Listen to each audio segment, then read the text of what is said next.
오늘은 내 살을 먹고 내 피를 마시는 자는이라는 제목으로 은혜를 나눠보겠습니다. 우리 옆에 있는 분과 오늘은 이렇게 힘차게 인사할까요? 내 죄를 씻으신 주 이름을 찬양합니다. 우리 옆에 있는 분과 이렇게 한번 인사하겠습니다. 시작. 내 죄를 씻으신 주 이름을 찬양합니다. 아멘. 내 살을 먹고 내 피를 마시는 자는, 우리 한번 이렇게 오늘 은혜를 나눠보겠습니다. 사람이 살아가는 데 있어서 가장 중요한 문제 중에 하나가 있다면 당연히 먹고 사는 문제일 것입니다. 하루 세 끼를 먹어야 인간이 살아가는 것은 누구에게나 마찬가지고 가장 중요한 문제죠.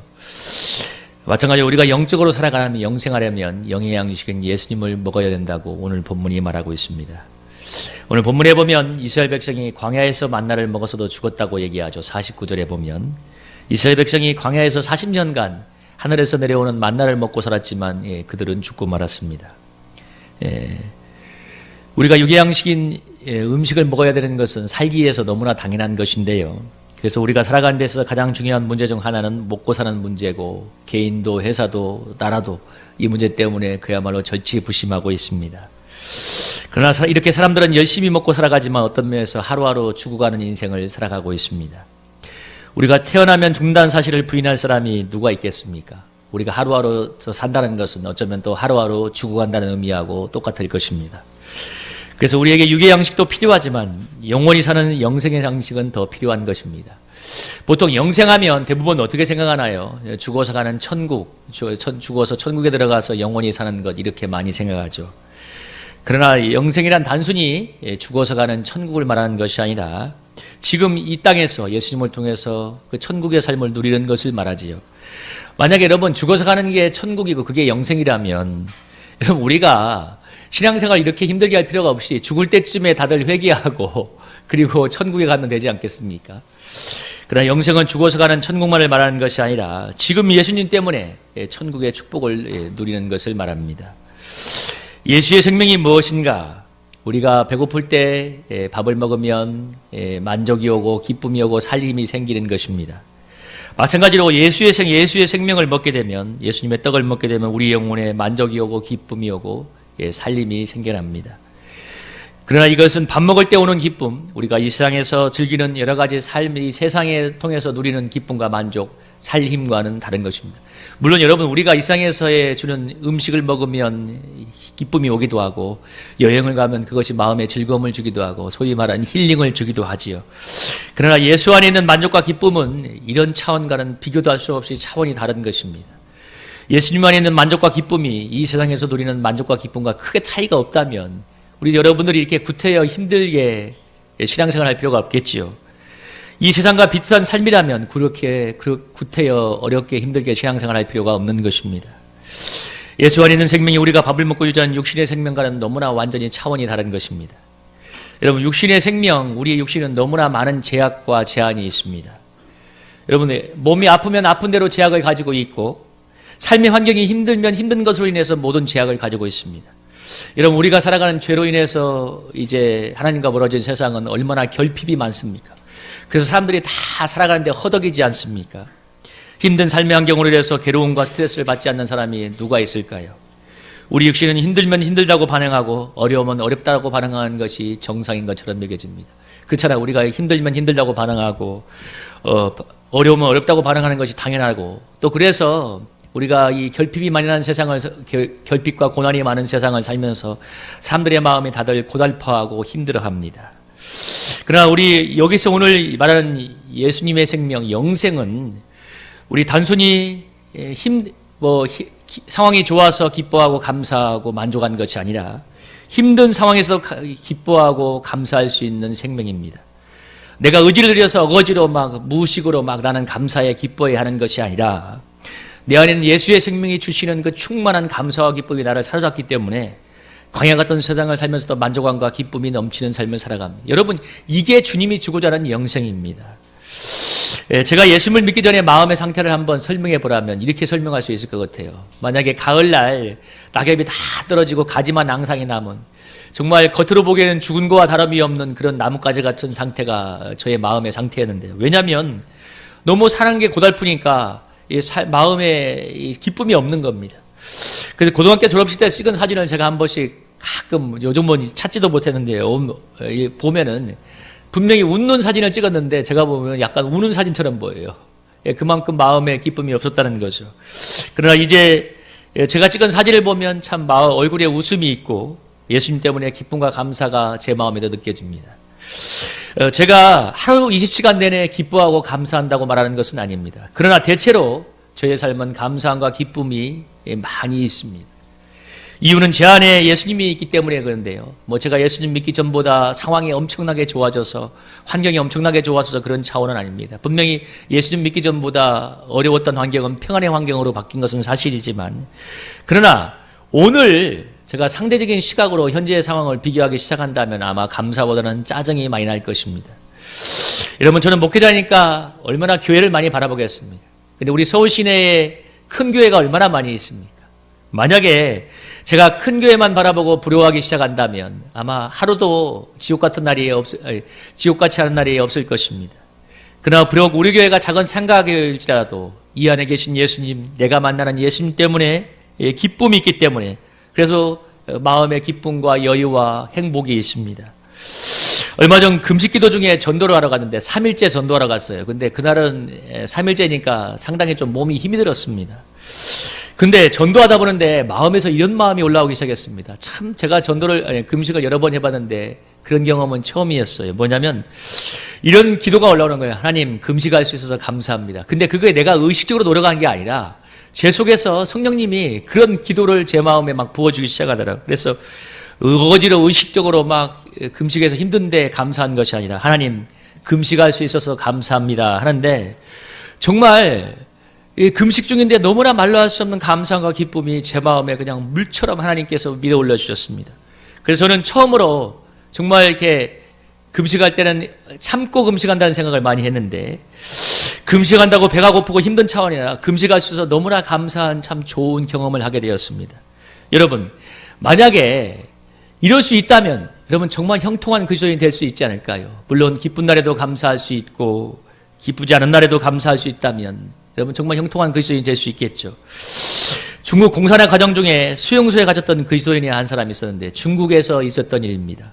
그가 수용소에서 고된 노동을 해서 참 다들 많이 힘들어했고 그가 또 다들 그래서 신앙을 포기하는 사람들도 많이 있었는데 그런 신실한 그리스도인이었기 때문에 그곳에서 신앙을 지켰는데 그에게 가장 큰 고통은 무엇이었냐면 물론 힘든 이 수용소에서의 열악한 환경과 노동도 힘들었지만 그러나 그에게 가장 큰 고통 중에 하나는 뭐였냐면 이 신앙의 자유가 없는 거예요. 마음껏 예배드리고 찬양할 수 없는 겁니다. 그래서 그가 하나님께 기도하기를 하나님 정말 이곳이지만 마음껏 찬양할 수 있고 기도할 수 있게 해주십시오. 기도했는데 얼마 있다가 하나님이 기도에 응답하셨는데 어떤 일이 벌어졌냐면 그 수용소의 간부들이 이렇게 수용소에 있는 사람들을 모아놓고 뭐라고 했냐면 특별한 인센티브를 줄 테니까 저 수용소에 인분구덩이에 가서 작업할 사람을 뽑았습니다. 근데 어느 누구도 아무리 좋은 인센티브를 준다고 해도 그것이 너무 냄새나는 곳이기 때문에 다들 가기 싫어했는데요. 근데 그 그리스도인은 그것이 하나님의 응답으로 기억을 했습니다. 왜냐하면 거기는 인분구덩이는 냄새가 나니까 어떤 간보도 오지 않는 것입니다. 그는 그곳에 가서 마음껏 하나님을 찬양하면서 기도하며 감사하며 기뻐했는데요. 그래서 하나님이 그에게 은혜를 주셔서 나중에는 인분구덩이의 냄새도 느끼지 못하게 해주셨다고 합니다. 그래서 그곳에서 마음껏 찬양하며 감사했는데 라오스의 한 공산당 간부가 당시 요즘은 좀 덜하지만 전에는 엄청 굉장히 신앙을 핍박하던 곳인데 이 공산당 간부가 잘 나가던 사람이 예수님을 만나고 난 다음에 비밀리에 이 복음을 전하다가 투옥이 되었는데 무려 15년이 넘는 세월 동안 이제 수용소에 갇혀 있었습니다. 근데 그가 수용소에서 이제 노역을 하다가 너무 이제 힘이 든 것 중에 하나가 뭐냐면 성경을 보고 싶은데 너무 볼 수가 없는 거예요. 그래서 하나님께 하나님 성경을 볼 수 있게 해주세요. 그런데 무슨 놈의 성경이 있겠어요. 근데 하나님께서 얼마 뒤에 그의 아내가 면회를 왔는데 어떤 일이 벌어졌냐면 그가 면회를 하다가 아내와 얘기를 하다가 그런 지혜가 떠올랐습니다. 이 수용소 밖에 이제 숲속에 작업하는 곳이 있었는데 그 어느 일정한 장소에다가 아내와 약속을 하고 거기다가 성경을 숨겨놓으라고. 그럼 내가 일하러 갔을 때 몰래 가서 간수의 폐을 피해서 성경을 보겠다. 그가 그래서 일하러 갈 때마다 가끔씩 이제 쉬는 시간이나 간수의 눈을 피할 수 있는 시간에 가서 성경을 보면서 정말 눈물을 흘리면서 감사했다는 그런 이야기를 읽은 적이 있는데요. 여러분 저는 이 예화를 왜 말씀드리냐면 물론 우리가 살아가는 지금 현재에서 있는 있었던 일은 아니지만 무엇을 생각해 보냐면, 여러분, 신앙이 무엇이고 성경이 무엇이고 도대체 예배가 무엇이기에 그런 상황에서 그렇게 갈급해하며 또 그런 상황에서도 예배하고 찬양할 때문에 그렇게 감사와 기쁨이 넘치는 것입니다. 예수의 생명이 있기 때문에 그 안에 감사와 생명이 넘치는 것이죠. 여러분, 우리가 천국에 가면 24시간 주님을 예배하고 찬양한다고 말합니다. 우리가 이 세상을 살아가면서 예수님이 주시는 영생을 누리게 될 때 기쁨과 감사가 충만한 삶을 살아갈 수가 있는 것인데요. 상황과 형편에 관계없이 주님을 위해서 감사하고 기뻐할 수 있는 삶, 정말 복된 삶이죠. 우리가 육의 양식을 먹지만 육의 생명은 언젠가는 죽게 되고, 그리고 그것이 주는 만족과 기쁨은 너무나 제한이 되어 있습니다. 그러나 육의 양식은 주지 못하는 영의 양식의 생명과 기쁨이 이 예수님 안에 있는데요. 지금 여러분의 인생을 한번 돌아보시기 바랍니다. 여러분은 어떻습니까? 여러분은 삶이 만족스럽고 기쁨이 있으십니까? 지금 여러분의 얼굴을 보니까 그렇지 않은 것 같아. 만족스럽고 기쁨이 많은 것 같진 않아요. 여러분, 사는 게 힘들어서 그럴까요? 그건 너무나 당연한 논리적인 이유로 기결이 되죠. 그러나 여러분, 아까 말씀드린 수용소의 그주인들과 상황을 비교한다면 여러분, 그 사람들은 거기에서 자살을 택해야 되지 않을까요? 여러분, 거기서 성경 하나 봤다고 그렇게 열심히 중노동하다가 성경 하나 봤다고 좋아하고 인문구덩이 냄새나는 곳에서 찬양한다고 그렇게 감사하는 것이 아니라 자살을 택해야 되지 않을까요? 근데 그들은 감사하고 기뻐하고 있고 예수님 때문에 기뻐하고 있습니다. 여러분, 우리가 인생이 불만족스럽고 기쁨이 없는 이유는 여러분이나 저의 삶이 그렇게 힘들어서가 아니라 여러분의 영혼에 예수님의 양식이 너무 부족하기 때문에 그렇습니다. 영혼의 양식은 예수님을 먹고 있지 않기 때문에 그렇다는 사실을 기억하셔야 돼요. 왜냐하면 배가 고프면 기쁨이 없는 것처럼 여러분의 영혼이 배가 고프면 기쁨이 없는 겁니다. 그래서 오늘 주님께서 뭐라고 얘기하나요? 53절에 여러분이 53절, 54절 한번 같이 한번 읽어볼까요? 한번 이렇게 한번 읽어봅시다. 53절, 54절 한번 읽어봅시다. 시작. 예수께서 이르시되 내가 진실로 진실로 너희에게 이르노니 인자의 살을 먹지 아니하고 인자의 피를 마시지 않으면 너희 속에 생명이 아니라 내 살을 먹고 내 피를 마시는 자는 영생을 가졌고 마지막 날에 내가 그를 다시 살리리라. 오늘 또 그 뒤에는 우리 55절, 56절도 한번, 57절도 한번 같이 한번 읽어봐요. 55절부터 57절까지 시작. 내 살은 참된 양식이요 내 피는 참된 음료로다. 내 살을 먹고 내 피를 마신 자는 내 안에 거하고 나도 그의 안에 거하나니 살아계신 아버지께서 나를 보내심에 내가 아버지로 말미암아 사는 것 같이 나를 먹는 그 사람도 나로 말미암아 살리라. 아멘. 오늘 예수님이 생명의 양식인 예수님을 먹어야 되는데 내 살을 먹고 내 피를 마셔야 된다고 말합니다. 여러분, 내 살을 먹고 내 피를 마셔야 된다는 게 무엇일까요? 오늘 성찬의 의식을 하는 것처럼 예수님의 십자가의 은혜를 마음으로 새기는 것을 말하는 건데, 여러분, 하나님은 우리 지금 우리 안에 성령으로 와 계시기 때문에 우리에게 충만한 영생의 기쁨과 생명을 나누어 주고 싶어 하십니다. 그러나 그것이 늘 제한되어 있는 이유는 우리가 육신을 살아가면서 지은 우리 속에 있는 죄들 때문에, 또 허물 때문에, 하나님과 어그러진 관계 때문에 그렇습니다.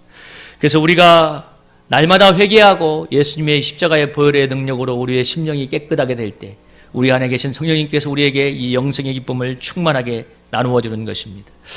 여러분, 오늘 이 성찬의 떡과 잔을 대할 때 여러분의 영혼을 돌아보면서 한번 기도해 봤으면 좋겠습니다. 정말 오늘 한국교회에서 예수님의 십자가가 너무너무 희미해진 것도 사실인데요. 여러분은 예수님의 십자가를 언제 기억하십니까? 날마다 나의 삶 속에서 하나님과 내 사이가 하나가 되면 영적으로 충만한 삶을 살 수 있는데, 그것을 방해하는 것이 내 속에 있는 죄라면 그것을 해결하고 없애기 위해서 정말 피 흘리신 예수님의 십자가 은혜를 기억해야 되지 않겠습니까? 오늘 성찬의 떡과 잔을 대할 때 여러분, 주님 앞에 있는 내 속의 모든 죄함을 주님 앞에 고백하며 회개하는 마음으로 먹으면 주님께서 우리 속에 십자가의 은혜로 충만케 해주실 것입니다. 날마다 하나님의 말씀으로 내 속에 있는 죄와 허물을 돌이키고 예수님의 십자가의 보혈로 여러분 깨끗하게 하고 정하게 될 때 여러분, 주님이 주시는 놀라운 생명의 은혜가, 생명의 성령 충만한 삶이 우리에게 임하게 될 줄로 믿습니다. 사실 오늘 우리 개인의 삶에, 저나 여러분의 삶에 사실 복음의 은혜가 희미한 것은 점점점 예수님의 십자가의 은혜가 멀어지고 있기 때문입니다. 오늘 주님께서 말하기를 내 피를 먹고 내 살을 먹고 내 피를 마시는 자가 나로 말미암아 살 것이라고 했습니다. 우리의 영혼의 양식 되신 이 예수님의 피를 날마다 기억하며 주님 앞에 또 회개하고 깨끗하게 됨으로써 주님이 주신 영원한 양식, 이 생명의 능력을 덧입는 저와 여러분이 될 수 있기를 주님의 이름으로 축복합니다. 여러분 오늘 말씀을 기억하며 우리 함께 우리 이 시간 이렇게 함께 기도하기 원합니다. 여러분 기도할 때 무엇이라고 기도하냐면 이렇게 기도하겠습니다. 하나님 정말 이 주님의 살과 피를 먹어야만 예수님의 십자가 앞에서 내 죄를 회개하고 깨끗하게 되고 그래야 영적으로 정말 소생하고 성령 충만한 삶이 되는데 제가 그동안 그러한 삶을 소홀히 하고 그냥 타성적인 생활을 했다면 회개하고 보혈의 능력으로 새롭게 해달라고 우리 심중에 있는 문제를 주님 앞에 꺼내놓고 우리 한번 주여 일창하고 한번 간절하게 기도합니다. 주여